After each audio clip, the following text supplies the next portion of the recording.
I like salad. Do you like salad?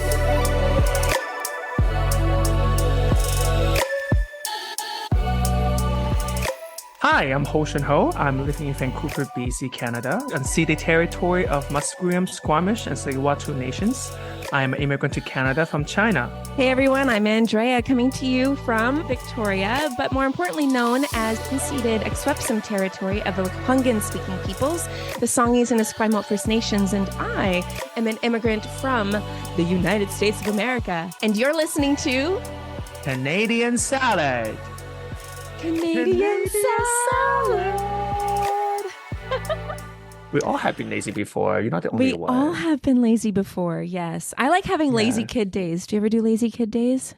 Lazy kid day? Yeah, where you being a lazy kid. Oh, yeah. Yeah. Just eat and sleep and do nothing else. Yeah, exactly. Yeah. Yeah, it's so nice. Yeah. Zoning out. Yeah, and zoning out. I know. I won't Zoning out is now. really good for your brain. I don't It really is. know that. It's very Did you know healthy. women have a harder time doing it than men?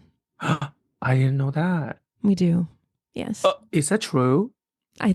Yeah. Yeah. I'll give you some research. Yeah. Okay. It is for me, I know. Yeah. Okay. But we're back, Hoshin. We are back. We're back. Thank you for back. coming here Yes. and listening to our first Everyone. episode of the second season. Oh, I know. The first episode in the second season. I can't even believe we're here. I know. Just like Game Yeah. of Thrones, the second season is always better. I mean, I have It's never true. watched Game of Thrones. Now and then, but some movies, it's like, no, don't do a second one. The musical, But we're Phantom not of the a movie. Opera. Phantom of the the second one's Opera. really bad. Oh, it's the second one's awful. really bad. That But is we 2 are hours of my not- life I can't get back. Yeah, but we're not a musical. We are a podcast. We are a podcast, and we're coming Even though we back can sing, to finer. This can't be a musical.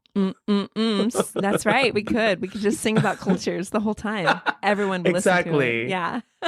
So today, Andrea, what are we talking about? Oh yes, we are definitely because one, I just became a citizen of Canada. So Congratulations. Thank Now you. we're both Thank Canadian here. Yes, and people can't see, but I am wearing a red shirt. Not in honor of that, but just it's a coincidence. But I'm wearing a white shirt, so white and red, the Ooh, Canadian flag. yes. I also have my watermelon pin on right there. Go Palestine. Yeah, that's right. Free Palestine. But coming out of the news, it happened recently. This was on August 22nd, 2024, about a week ago. But billions in federal contracts were awarded to Indigenous enterprises without verification. This is out of Global News. And the complexity around this article is not only that a lot of non-Indigenous businesses receive funding because there isn't a checks and balance system right now. I mean, there is, it's complicated, but they didn't do a thorough screening of applicants to receive these funds. Mhm. And so there are Indigenous owned businesses who are coming forward and say, hey, these groups that receive funding are not necessarily Indigenous. Yes.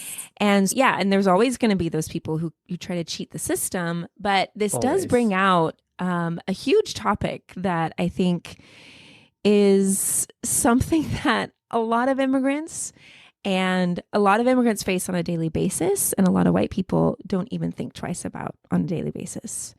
And that is identity and having to prove yourself and having to demonstrate by some rubric or criteria that you are something in order to have something. And usually Certain within access, yeah. access. And in this context, it's access to funding, it's access to rights, it's access to the basic everything that everyone else gets, and particularly white people.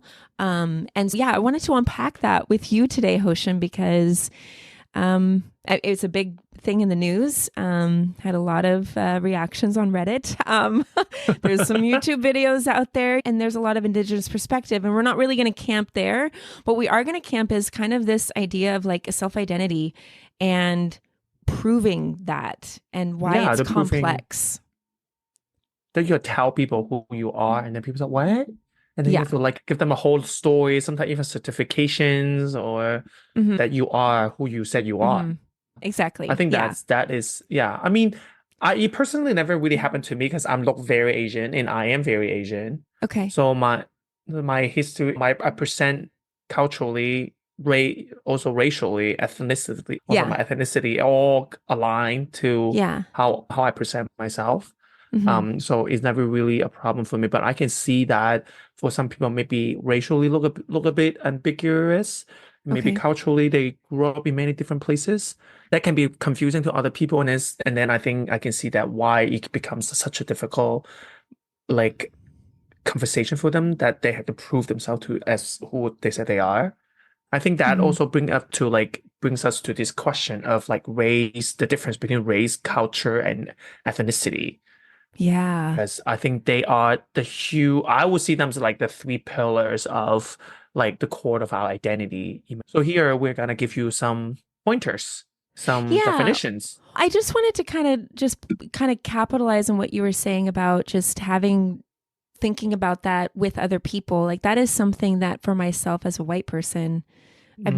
no one's ever questioned who I am. I mean, there's been some people Hmm. who are like, you look different. You're kind of racially ambiguous. And I'm thinking, okay. And so, but even in discovering my mother's, or even being reconnected to my mother's Mexican, Indigenous heritage, but that's something that I would never, if I were applying for a grant or a loan, I would not say I'm Mexican just Yeah. because my grandfather was Mexican, because I don't Hmm. feel, I guess I don't, again, but though it's like there's so many different perspectives on how would you identify as that. Yeah, Yeah. I think your case is a great example to actually explain like race and cultural ethnicity. Like Mm, culturally, I assume you identify as like, for example, American, Western, yeah, even in a more general sense.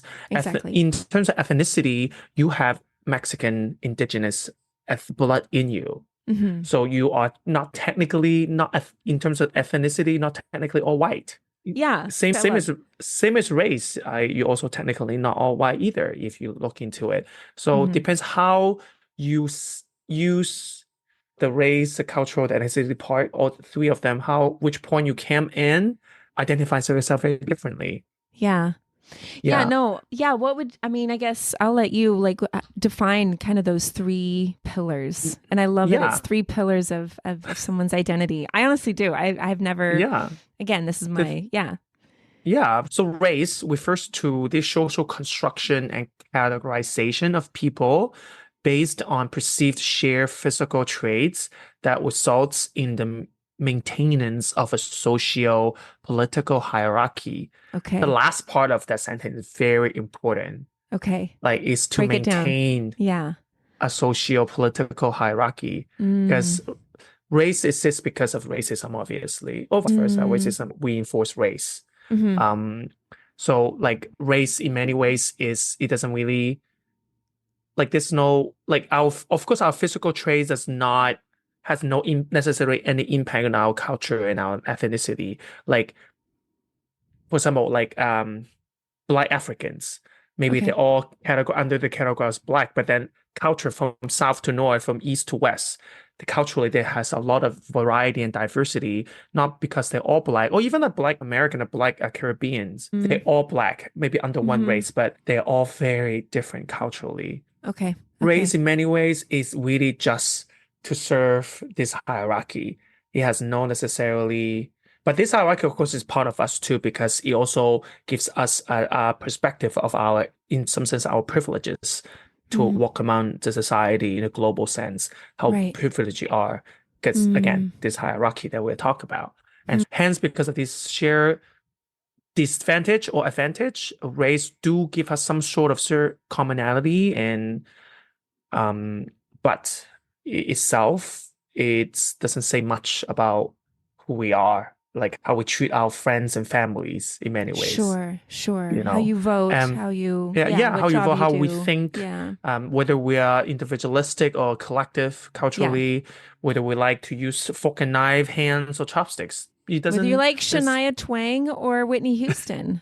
yeah, for example, like our race is really doesn't say much about Like what makes us cry, what makes us connect with others. It really is for a maintenance of hierarchy. In many ways, it's physical traits, Yeah, and the we physical. shouldn't. Yeah, the physical traits part, and then we talk about ethnicity. Ethnicity and culture is a bit interesting for me. Ethnicity is a categorization of people based on having a shared culture, like language, food, and music.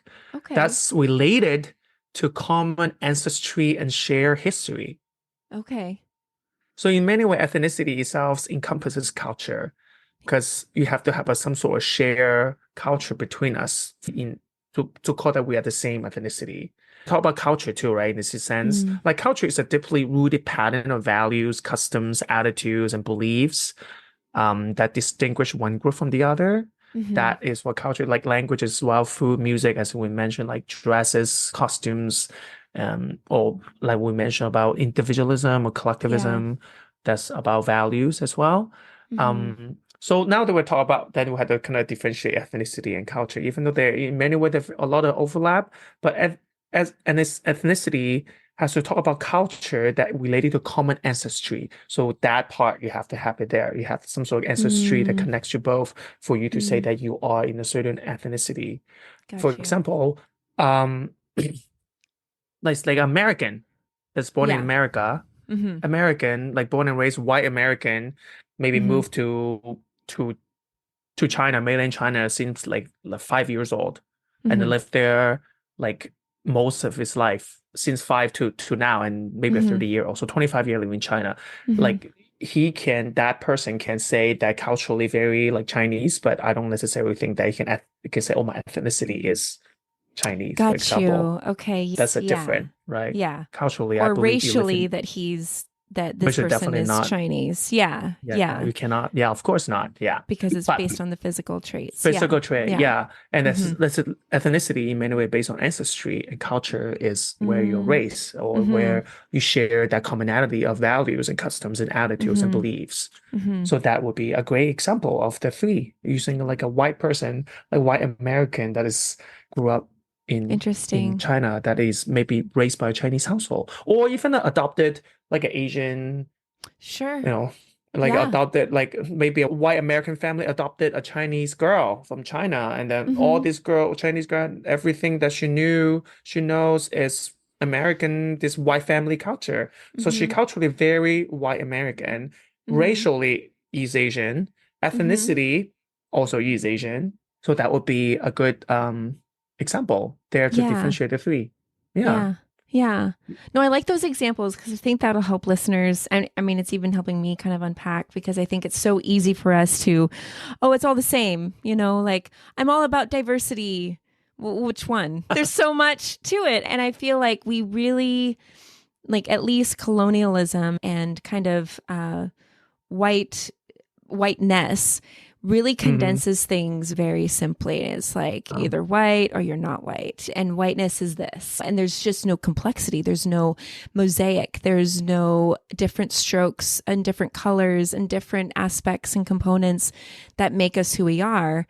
And I remember there's a friend of mine that when I met her, she racially looked like she was from an East Asian country. She wore the hijab, so like culturally she was Muslim. But then come to find out she was born and raised in Japan. So so I assumed based on her race and based on maybe cultural pieces who she was without her defining that for me. And so when she said that was born and raised in Japan, and but I have Pakistani background and I'm a Muslim. Like it was in my whiteness and in my white, very small brain, which is slowly expanding, but it digested it as like, oh, then you must be this. And I didn't allow for that identity of her to be defined by herself. I just assumed, and I had my checkpoints or kind of my like pieces that I thought, then if she's wearing this, she's got to be this. And if she's looks like this, she's got to be that. You kind of assumed this person's ethnicity or culture based on the race that she presents, just the physical traits, right? I think that's very common. I think a lot of us does that. Yeah. But even within there's a race or ethnicity or culture. There's also depends like there's also what we just talked about is very like general. There's also smaller breakdowns because there's like ethnicity itself, it can be even more general than using nations as an identifier. Like ethnicity, I can say I'm Chinese, I can say I'm Japanese, but Chinese, for example, I can say I'm Cantonese, for example. I can say I Sure. am. That's even smaller breakdown. So A it also, Macowan. Would you say yeah, Macowan? Macowanese? Yeah, yeah. Macaonese, yeah. Okay. But Okay. Macaonese Yeah. is also counted part of Cantonese, right? Okay. Um, for Got you. Macaonese, yes, you can use regions also. I'm a northerner, I'm a southerner. Okay. Like Sure. it, so ethnicity itself also can be even more specific if you want it to be. And cultural is the same. Like I Sure. also culturally, I'm mostly Cantonese as well. I mean, I've been living in foreign country for many years now. Admittedly, I'm not like that strictly Cantonese anymore in terms of a Mm-hmm. lot of my beliefs, Mm-hmm. but still majority, I still think I am Cantonese. Um, Yeah. I mean, and would you say like living in like even living in Canada for as long as you have, you've adopted different cultural practices yeah, and different different, cultural practices and beliefs. right? Yeah, but yeah. Yeah. Yeah. Like I definitely I still mostly collective, for example, but I definitely see a lot more individualistic Ocean, trait are you in liking your me. alone time? Yeah, no, not just that. Also, like, for example, I can see how my attitude towards my family is how I Mm, see family unit is very different now. interesting. Yeah. Yeah. Yeah. So that also culturally also slowly changing, Yeah. even though I think it's not something I can change, obviously, but culturally is Right. something that can always change based on environment that you are in, obviously. Yeah. Yeah. And that's one thing that when I read this article, I really thought like, what is because we understand, we know that Canada has for sure, with the Indian Act, they said that this is what you're entitled to. This is where you're going to live. This is what your name is going to be. This is your language. This is like everything. Like we're going to everything, right? And with the Indian Act, like a lot of people did have to prove who they were in order Hmm. to move around or even to access things like what might be Certain health, what might service. be certain Yeah. services, right? Yeah. Um, and so I feel like in a colonial system or in any kind of system where an other type of group of people is saying, no, you're this and that, therefore, because you're this based on our criteria, then you are only entitled to X, Y, and Z. Whereas if we were to even just loosely talk about self determination and what that is to say, no, I can racially say I am, like for myself, I can racially say that I'm white, but ethically, I Hmm. will say that I do have that Mexican ancestry. Hmm. Hmm. And I'm the one deciding that. I think that's something that when we look at even newcomers coming or immigrants, or even looking at the relationship and the advocacy that we want to see happened with the Truth and Reconciliation Act, right? That idea of self-governance and the ability to autonomously like say like, no, look, this is it. It's really important and it's really complex Yes. because like you said, there are these different things that contribute to who we are as people. We're never static. We're never just, oh, I'm always going to be Andrea, the white American. There's so much more that has added its own layers upon me in the same way that you had mentioned, like individualism, like you're seeing the family unit differently. Like it's always changing. And so Yeah. it's complex, but would it have to be complex if we didn't have colonizers, right? At the beginning, No, other you're absolutely people, right. right? Like the fact that we have to certain service is only accessible to certain group of people that itself is Mm-hmm. such a colonial thing too, right? Mm-hmm. Uh like if we all just equal, why would certain service only is to I mean the intent of the news is good. The federal government Yes. trying to give money to help Yes. indigenous businesses because they As are they in many should. Yeah. ways suppressed in society. But again, if without colonialism, Yeah. they would not be suppressed, No, oppressed in the right. So this in some sense is colonialism's problem. it And then is. they're using Snap. colonial Yes. and they're using Yes. colonialism means to try to Mm-hmm. solve this colonialism problem, which is Right. really funny to me in many ways. It is. It is. And yeah, like you said, it does, it kind of flips it on its own head, right? Yes. I do think, though, that if there was, because we know that there's the United Nations Declaration Of rights. of rights for Indigenous peoples, right? And Yes. self-determination It's one of is them, yeah. a global United Nations right that they've explicitly said. And I feel like in Canada, if we had that fully embodied with Indigenous people, with just everywhere that we live, like if we were allowed that, if we made that coexistence happen, I feel like our global policies would be more, they would be more equitable. They would be more inclusive of Indigenous governance and Indigenous agency. The immigration system would have a much different look, I feel like. It would have a much more well-rounded, humane, because there wouldn't be this, because of our colonial system, we've got to let in this many people in order to do the work that we don't want to do. You know what I mean? Yeah. But I do feel like it would have such a different impact and we would have a different experience living in Canada if we actually had people really fulfilling and living kind of a self-determination role.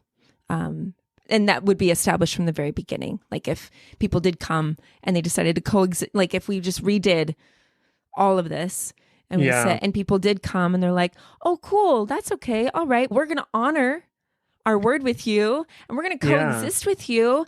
And yeah, we're just going to always be working collectively together.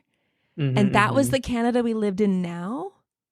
That would be amazing. We wouldn't have this podcast because we wouldn't be talking about this news. I mean, not that this podcast is here because of colonialism. That's not what I'm saying. But like, it would look so different.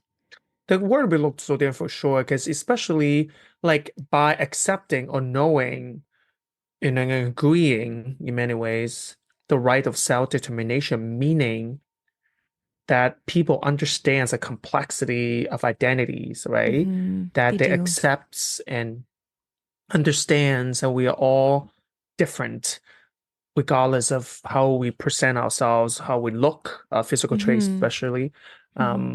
That itself, as you mentioned, that our immigration system will be very different if that is the base understanding. Because our current immigration system, for example, is based on a lot of biases, a lot of racism, which is the opposite of what self-determination looks like. Right. Right.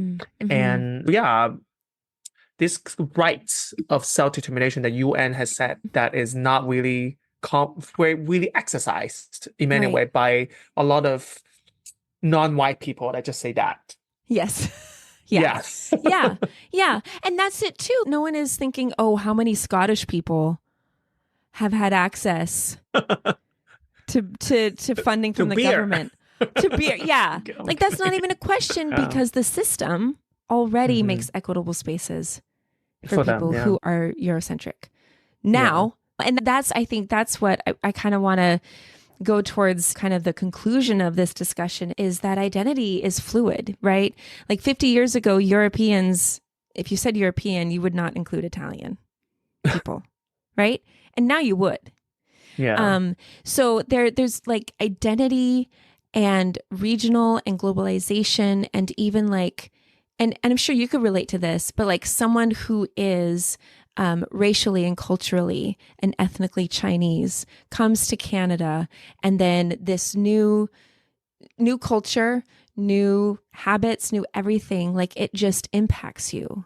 Right. Yeah. I mean, we haven't really delved into like generational identity because that's very different. Like grandparents who move here, and then the difference between grandparents, first and third generation, right? Exactly. And just a huge mosaic that is created because of these very different experiences, right?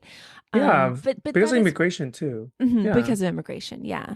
I mean, immigration itself is like it also adds on that complexity, because immigration also means people from different race or different ethnicity and culture comes into a dominant culture, and then they're being influenced by, but they themselves also influenced the Right. dominant culture, Exactly. and then or even their neighborhood. Excuse me. And then they also will maybe mate with, and then you have this kind of a cross culture, or biculture Mhm. kids, and then they themselves also have very complex identity, Right. um, in terms of how, because ethnicity they're both culturally, it depends the household they're in and the friends they're in or situation they're in. Yeah. Racially, they also can be they're ambiguous, obviously, because they maybe look different Mhm. than one race, people of mono race, and Mhm. then they develop a complex identity, and then also depends how they identify themselves. Right. A biracial kid can maybe identify themselves only solely by ethnicity and Mm. maybe or solely by culture. I have a outsider might have a different idea how Right. we identify them because maybe they look in a certain way. Maybe let's say I have a friend, Julia, who is Japanese and like French Canadian Okay. mix, but Okay. she somehow look a little bit Latina. Like she looks like a little bit Interesting. like Yeah. people. A lot of Yeah. people thought she was Mexican or something. Yeah. And but every time she introduces herself, of course, I'm just Canadian, and people always like, "What kind of Canadian?" What Like kind? she always, yeah, she just always struggle with that question. Can I just not say Canadian, like Yeah, we'll Canadian, like even white be asked that Canadian? question. I've never been asked that. Oh, what kind of Canadian are you? What No, kind of a because she looked ambiguous, so people really wanted to like nail down how she identify. And then she always like, and she always has so it's like, but no matter how I identify, people is never gonna be happy because I have Japanese upbringing and I also have white Canadian. Which one do I pick? Or do I give them a full Yeah. story? Sometimes I just don't want to Right. give a full story. Can I just anchor Yeah. on Canadian because it's where I live now, where my families Yeah. are from? Can that just be enough? Because that's Should how be. exactly, and that's how she see herself. But this outsider who asked her the question, of course, is from a different perspective because they see her as racially ambiguous. Mm-hmm. Or maybe thought she's Latina or you're Latino Canadian. So Mm-hmm. again, they both from a different perspective of like how she is presenting herself. Right. And Yeah. I would say it's not wrong to be curious, but the key word in like the two words self-determination is self. It's that first word, self. Yeah. That in both perspectives, the person who's being curious allows for that person to self-disclose that they are the ones sharing that when they're ready, if they're ready, that the narrative they give you needs to be satisfactory. There's Yeah. nothing wrong with being curious, but there is something wrong when you condition that curiosity. Please answer it in this way that I want you to answer it, that will satisfy my curiosity. Thanks so much. It's like where you are from. We talked about that last season. So I Yeah. feel like going forward, we need to just accept that identity is fluid and complex and that it's always going to be impacted by cultural circumstances, regional circumstances, environmental circumstances, familial friendship. Like it is. And so that when we see news articles like the one that we're talking about, it's so easy to just like jump on a bandwagon and be like, you need proof, or no, you don't need proof. It's like, it's a conversation. There are no It's a answers here. conversation. Yeah. Yeah. Yeah. Like also sometimes when people say like as to also add on that identity is fluid. Sometimes Yeah. person identity can be multiple, right? Like I said, the Mm, three pillar, maybe yeah. someone racially black, but then they can culturally be white. Maybe they adopted since they were a Sure. kid. So Sure. they can say, oh, culturally I'm really, or when you ask their identity, maybe oh, I'm culturally very white. You Mm-hmm. cannot say, oh, you are not white. I mean, you're obviously black. You Mm-hmm. can't say Right. that because they can be both white and black just because based on Exactly. which their standing point they are currently on. Yeah. It's kind of like So a white people, person born and raised in South Africa saying I'm African. yeah, exactly, Like yeah. exactly. So I think if you're hearing this, and you are because you're still listening, our only encouragement is just, yeah, that self piece, that self identity. And if you're struggling to define who yourself is, and you get those annoying questions of, but what kind of Asian are you? Or, oh, what kind of this are you? Have permission to Hmm. answer that in the way that you want to answer that. And if that's not at all, that is a-okay. Do it. Exactly. Yeah. Yes. Absolutely. Hmm. Yes. So our first episode, Hoshin. How did it feel for the second I season? feel great. I feel good too. I'm learning so much. I am learning so much too. Thank you for giving me so much wisdom. Hoshin, no, you are the pillars of wisdom that I've needed, and you are You too. also the wind beneath my wings. I'm going to break out So a you're song. flying. And you are the wind beneath my wings. I believe you can fly. Thank you, I can. Pigeons. Yes, so if you're not familiar with our podcast, that is okay. We love you. Thank you for being here. But at the end of every podcast, we love to do a Canadian salad pop quiz, where both of us ask a question of each other that we neither know the answer or the question to. And it creates that suspense and drama, and it helps you, the listener, learn more about Canada or cultural issues. So you're welcome, everyone. Yeah. Yes. Hoshin, So, Andrea, you should do you go want to go first. first? I think No, you should go ladies first. No, Okay. because you had the pillars of wisdom. I feel like you're going to have a pillar of a quiz for me. So Okay, I'm ladies excited. go first, so I go first. Yes, you should go first. Do I it, am girl. the lady here. Mwah. Okay, my question is, how many rays are there on Earth? Race, many- R-A-C-E. Oh. Am I okay? I will probably be wrong.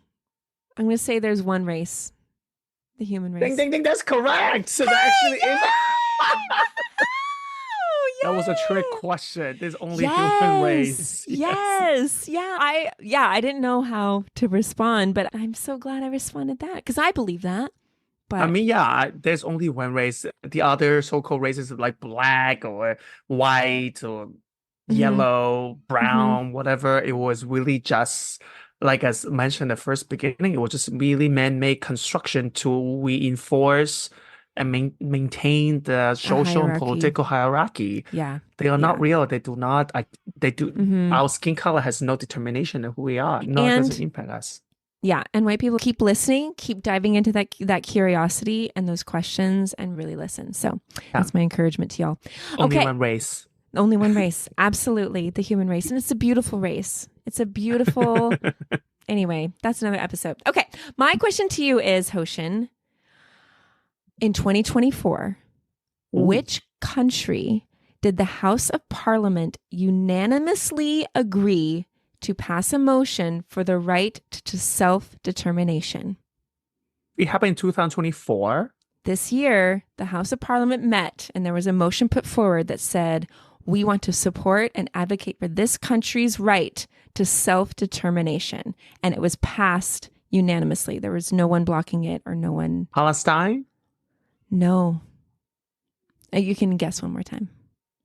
Okay, the question is, which country had unanimously passed that? A motion for the right to self-determination. For their own country? Yes, for this particular country. Canada is supporting this other country's right to self-determination. Oh, okay. Yes, I get it now. Okay, I all thought, okay, my bad. Yes, Islay love. Islay love. That's awesome. I love that. So if you say I'm an ESL teacher, you're like an eat, slay, love teacher. Yeah, slay, baby. Amazing. Okay, wait. I think I saw this news. Now I cannot get top of my head. We saw this news about determination. Do you want a hint? Yes. Which continent? Ooh, which continent? Asia. It's a lot of countries in there. I'll give you another hint. The country starts with the letter T. No, Tibet is not a country, no. Oh, it's a region. What? Tibet? Yes! What? Tibet is a region. It's a country. Is it a region or is it a country? I believe it's a region. Is Tibet a country? But Tibet is its country. So it was actually July of this year, or no, June, sorry. So the non-binding motion recognizes Tibetans as a, quote, a people and a nation, end quote, with the inherent right to determine their own social, economic, cultural, and religious policies, including the selection of the next Dalai Lama, the spiritual leader of Tibetan Buddhism. It goes on, says the measure demonstrates growing international support for Tibetans and their cause as the Chinese government steps up its repressive policies in the Western region by eroding Tibetan language, culture, and religion. Tibet, as of today, is not listed as a state nor an independent state under. It's okay. Yeah. I'm reading at the Free Tibet website saying that it is is right now as the independent state under illegal occupation. That makes sense. If it's an illegal, like if But it's not a independent country. state Yeah. is a country. State is not a country. If it's an independent, Yeah. then that means that it's not, that they are also saying that we're not China. We're not China's. We're not owned by China. We are our own. That's my understanding. Okay. Maybe I have a different understanding of a country. I thought, for example, Hong Kong is a state. I say Hong Kong is a state, but it's still part of China. Yeah. I But mean, I it's don't its know the own history. state. I know that there's been like a lot of stuff with Tibet and China.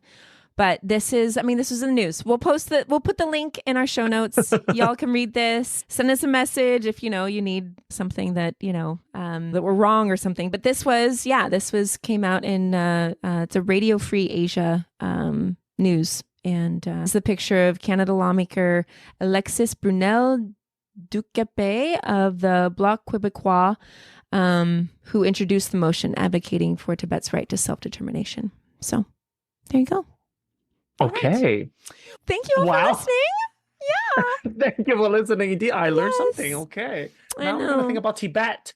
Yes, I know. It's so true. It's so true. But yes, if you haven't listened to any of our previous episodes, they're all up there. You can listen to any of them anytime. And please do follow us on our social medias. We are on TikTok and on Instagram under Canadian salad. That's the handle. So thank you for listening with us. This first episode of second season. We love you all. Thanks for joining us. And we are excited. And if you love us, please leave us a comment. Yes. We are thirsty. Negative or positive. We'll take it. Because we accept want your multiple attention. truths. Okay, people? Yeah. And we want the We attention. want your attention. Oh my God. No, We're so- like dying for your attention. We're desperate? Is that what? Are we desperate? Never use the D word. Oh, Sorry. not the D word. We're determined for your attention. That's a good D word. We're devoted to your attention. Devoted. Anyway, it's getting late. I don't know if I can think of any other D words. So I think we're just gonna say good night or good day, good afternoon, good morning, whenever you're listening to this. Thanks for listening. And we'll see you next week. Yeah. Okay. This is you next week. Bye. Bye. Bye. Canadian Salad is written and produced in British Columbia, Canada by Hoshin Ho and Andrea McCoy. Theme music is by Naver Avatyan from Pixabay.